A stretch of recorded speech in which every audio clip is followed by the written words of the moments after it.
आज ज्येष्ठ कृष्ण दशमी है, 22 मई 2025। आज राजा राम मोहन रॉय का जन्मदिन है। राजा राम मोहन रॉय जी को हम किस लिए जानते हैं? ज़्यादातर तो सती प्रथा रोकने के लिए और ब्रह्म समाज की संस्थापक के हिसाब से, है ना। तो वो बंगाल पुनर्जन्म या बंगाल रेनेसां के रूप में जाने जाते हैं। उनका नाम तो राम मोहन रॉय था, राजा उनको उपाधि दी गई है, मुग़ल सम्राट अकबर II ने दी थी। वो सब मैं डिटेल में आपको बताता हूँ। तो 22 मई 1772 को राधानगर हुगली जिला में उनका जन्म हुआ। ब्राह्मण कुल में थे, पढ़े लिखे थे, बंगाली, संस्कृत, पर्शियन और अरबिक भाषा, इतनी सारी भाषा पढ़े थे। और बाद में तो उन्होंने लैटिन और ग्रीक भी सीखा।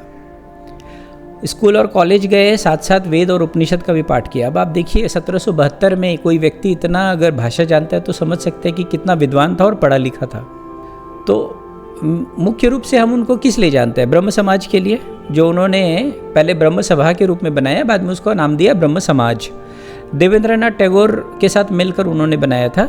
और जो मुख्य बात थी कि वो जाति प्रथा, बाल विवाह और रूढ़िवादियों को समाप्त करना था। सबसे ज़्यादा तो सती प्रथा के खिलाफ थे। अब सती प्रथा की थोड़ी बात करें, क्योंकि वो सती प्रथा के लिए जाने जाते हैं। सती प्रथा तो न वेद में है, न उपनिषद में है, न इतिहास में है, कहीं भी आपको नहीं देखने को मिलेगा, न ही पुराण में है। वैदिक काल में, रामायण काल, महाभारत, मौर्यन काल, कहीं भी आपको सती प्रथा का कोई उल्लेख नहीं है, कोई उसका केस, कोई भी मामला नज़र नहीं आता है। तो आखिर ये सती प्रथा आया कहाँ से? यहाँ तक कि बौद्ध और जैन शास्त्रों में भी नहीं है, क्योंकि अगर मान लीजिए हिंदुइज्म में अगर होता, ये वैदिक संस्कृति में होता, तो बौद्ध और जैन शास्त्र तो इसका उल्लेख ज़रूर करते, इसको कुरीति बताते, इसके विरुद्ध में कुछ बातें करते, लेकिन कहीं भी कोई भी उल्लेख नहीं है। तो आया कहाँ से? मेरी समझ ये है कि ये मुग़ल आक्रमण के बाद ही आया है समस्या। मुग़लों का जब आक्रमण हुआ है, लूटपाट, छीना झपटी और व्यभिचार हुआ है राज्यों के द्वारा, मुग़ल सम्राटों के द्वारा, उसके बाद ही ये कुरीति आई है। और वो भी इसीलिए आई है क्योंकि उनको बचाना था महिलाओं को। तो ये कोई शास्त्र या धर्म से नहीं आया है, ये व्यवहारिक सत्ता का परिणाम है। ज़्यादातर कारण तो संपत्ति हत्याना ही है। मान लीजिए 2 भाई है, एक भाई की पत्नी अगर मर गई, ठीक है, तो भाई जो बचा हुआ प्रॉपर्टी है वो किसका जाएगा, किसके पास आएगा? भाई के पास आएगा। लेकिन अगर उसकी बीवी जिंदा रह गई तो उसको भी शेयर करना पड़ेगा। तो ज़्यादातर मामले तो ऐसे ही कुछ हुआ करते थे। तो वैसे भी हम लोगों ने कोई बहुत ज़्यादा केसेस नहीं देखे हैं सती प्रथा के, इक्का दुक्का ही सुनने को मिलता है। 2-3 जौहर के केस मिले थे, वो तो हमें पता ही है कि बड़े रूप में जो जौहर हुए थे वो किस लिए हुए थे। और जो सती प्रथा के जो केसेस आते हैं ना, वो भी मैं समझता हूँ कि ये अंग्रेज़ों की चाल है। ऐसा नहीं कि कुरीति नहीं थी, लेकिन उन्होंने क्या है कि 10 को 100 बता दिया। और वो बताते इस तरीके से, जैसे उनकी जो भाषा होती थी ना, कि सती और अटेम्प्ट टू सती, जैसे होता है ना मर्डर और अटेम्प्ट टू मर्डर। तो अटेम्प्ट टू मर्डर में तो सब आ गया, किसी ने थप्पड़ दिखाया वो भी बता देगा अटेम्प्ट टू मर्डर है ना। उसी तरीके से सती की भी बात थी। तो ये जो अटेम्प्ट टू सती है, सब मिलकर उन्होंने 10 को 100 बना दिया था, बड़ा चढ़ा के बताया था, क्योंकि उनको क्रिश्चियनिटी को श्रेष्ठ बताना था, उनको कन्वर्शन करना था, हिंदू से क्रिश्चियन बनाना था लोगों को। उनको ये बताना था कि जो हिंदुइज्म है, जो हिंदू धर्म है, उसमें बहुत सारी कमियां हैं। हाँ, मूर्ति पूजा है, छुआछूत है, नीच ऊंच है, हाँ, सती प्रथा है, तो तुम ये छोड़ो, क्रिश्चियन बन जाओ, ये बताना था उनको। तो इस मामले को बड़ा चढ़ा के उन्होंने बताया है मेरे ख्याल से। और जो भी है, लेकिन 1829 में बंगाल सती रेगुलेशन एक्ट आया था, तो ये हमेशा के लिए कानून पास हुआ और हमेशा के लिए सती प्रथा ख़त्म हो गया।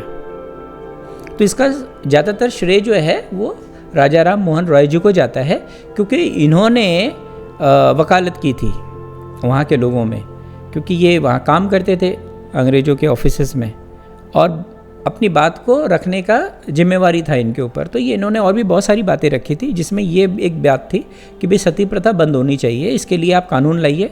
तो अंग्रेज़ों ने बड़े आराम से इसको मान लिया और कानून ले आए और ये बंद हो गया। तो एक तो ये बात है। दूसरी बात, ब्रह्म समाज तो आप जानते ही हैं, देवेंद्रनाथ जी के साथ इन्होंने खोला और बहुत अच्छा काम किया उन्होंने। कभी कभी क्या होता है कि जो ध्येय होता है वो बहुत अच्छा होता है, लेकिन शायद परिणाम अच्छे नहीं होते हैं। मुझे भी ऐसे ही लगता है ब्रह्म समाज को लेकर कि हुआ ये कि ब्रह्म सभा में जो बात होती थी वो तो क्या पढ़े लिखे लोग थे, समझदार लोग थे, तो वो क्या बात करते थे, मूल विचार क्या था कि ब्रह्म एक है, पूरा संसार एक है, पूरा मनुष्य एक है, हाँ तो ईश्वर भी एक होना चाहिए। तो ईश्वर अगर एक से ज़्यादा है तो वो फिर गलत है, हाँ मूर्ति पूजा गड़बड़ है, क्योंकि अगर ब्रह्म ने ही सब बनाया है, सभी ब्रह्म है, तो ये देवी देवता कहाँ से आ गए, फिर वो 33 करोड़ हो कि 33 कोटि हो। हाँ तो इस तरीके से लोग बात करते और बात समाज में जाने लग गई। परोक्ष रूप में ये हिंदुइज्म के कमी को निकालने का ही काम किया इन्होंने कि ये थोड़ा ठीक नहीं है। तो ठीक क्या है? ठीक इस्लाम है। ठीक क्या है? ठीक क्रिश्चियनिटी है।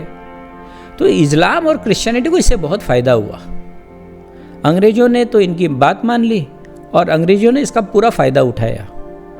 तो इस तरीके से जो राम मोहन रॉय जी हैं वो अंग्रेज़ों को बहुत प्रिय हो गए कि भाई ये तो हमारी तरफ की बात कर रहे हैं। वो भी एक पढ़ा लिखा समझदार व्यक्ति है, वो भी ऐसा व्यक्ति जिसकी लोग भी बात मानते हैं।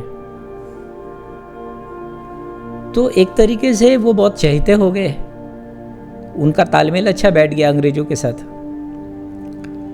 और उनका तालमेल अच्छा बैठा, इसका फ़ायदा भी मिला, हिंदुस्तानियों को भी मिला और मुसलमानों को भी मिला, हिंदुओं को भी मिला, सबको मिला। उस समय अकबर शाह का राज था, क्यों अंग्रेज़ के इमीडिएट पहले तो मुग़ल थे, तो मुग़ल राजा तो थे ही, अंग्रेज़ जब तक आए तब तक।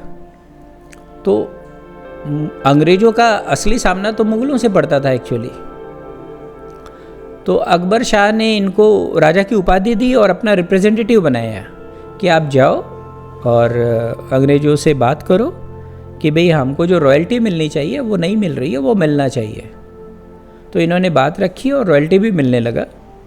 तो इस तरीके से अकबर शाह जो थे वो बहुत प्रसन्न हुए और इनको राजा की उपाधि दी, तो वो राजा राम मोहन रॉय के नाम से जाने गए। चूँकि ये बहुत चहेते थे तो ये इंग्लैंड बहुत आया जाया करते थे। अब इंग्लैंड तो किसको पसंद नहीं है जाना और आना और रहना, तो इंग्लैंड रहने लग गए, इंग्लैंड में उनको सम्मान मिलने लगा। तो उनके नाम से तो रास्ता भी है, राम मोहन रॉय वॉक। अंग्रेज़ों ने तो इन्होंने जब शरीर छोड़ा ब्रिस्टॉल में तो वहीं बीमार पड़े, वहीं शरीर छोड़ दिया, वहीं उनकी समाधि बन गई।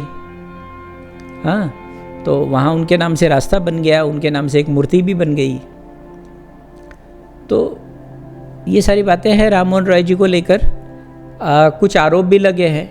ये बात तो तय है कि वो कुछ अच्छा ही करना चाह रहे थे। तो राम मोहन रॉय जी पर आरोप भी लगते हैं कि बंगाल का पुनर्जागरण इन्होंने नहीं किया। ये तो भारत में अंग्रेज़ों के एजेंट थे एक तरीके से। हाँ इन्होंने क्रिश्चियनिटी को बढ़ावा दिया, कन्वर्शन को नहीं रोका, इसलिए क्योंकि उनका कोई स्टेटमेंट कन्वर्शन को रोकने के लिए नहीं रहा है।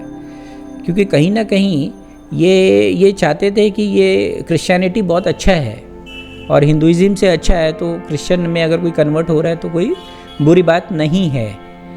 तो ऐसे में इन्होंने जब नहीं रोका तो ये लोग मानते हैं कि भाई एक तरीके से इन्होंने क्रिश्चियनिटी का या अंग्रेज़ों का एजेंसी का काम किया। सबसे बड़ा जो लांछन लगता है कि इन्होंने स्कूल से संस्कृत को हटाकर अंग्रेजी भाषा को पढ़ाए जाने के लिए कहा, उसका समर्थन किया। उन्होंने चिट्ठी लिखी, किताब भी लिखी है और कुछ तर्क भी दिए हैं। उस समय क्या है कि ये 18वीं सदी की बात हो रही है ना, तो उस समय जितने भी आविष्कार हुए वो सब ज़्यादातर अमेरिका और यूरोप में हुए। जितने भी साइंटिस्ट थे वो तो वहीं थे, है ना। तो इंडस्ट्रियलाइजेशन और साइंटिफिक इन्वेंशंस जो भी हुए हैं वो पाश्चात्य जगत में ही हुए। तो इनको भी ऐसा लग रहा था, इन्होंने अपनी किताबों में भी लिखा है कि अंग्रेजी जो भाषा है वो बहुत अच्छी है, पर्याप्त है और उन्नत है, और संस्कृत भाषा जो है वो अब मर गई एक तरीके से। संस्कृत भाषा में अब कुछ नहीं रहा। तो इस तरीके से जब उनको मिला तो उनको तो मौका मिल गया, मौके का फ़ायदा उठाया उन्होंने स्कूलों में संस्कृति हटा के अंग्रेजी डाल दिया और अंग्रेजी पढ़ाई होने लगी। अब अंग्रेजी पढ़ाई होने लगी तो लोग अंग्रेज होने लगे, है ना। आपको बचपन से जो पढ़ाया जाएगा उसके प्रति तो आपका स्नेह और प्रेम बढ़ ही जाएगा। तो स्कूल में चर्च बनने लगे, तो पूरा जो कल्चर है वही चेंज होने लग गया। लोग तो कैथोलिक चर्च जाने लगे, चर्च में प्रेयर करने लगे, अंग्रेजी स्कूल में पढ़ने लगे, अंग्रेजी भाषा सीखने लगे, अंग्रेजी में बात करना शुरू किए। और इसका पूरा फ़ायदा अंग्रेज़ों को मिलता था, क्योंकि उनको बिजनेस करना था, उनको तो लूटना था। तो मुट्ठी भर लोगों से भी उन्होंने करोड़ों लोगों पे राज किया। तो ये एक आरोप उन पर लगता है। अब ये बात कितनी सही है कितनी गलत है, ये थोड़ा इतिहास का भी विषय है, क्योंकि इतिहास पर भी पूरा भरोसा नहीं किया जा सकता है। मैं एक कहानी बताता हूँ, इससे आपको समझ में आएगा कि इतिहास पर भरोसा नहीं किया जा सकता है।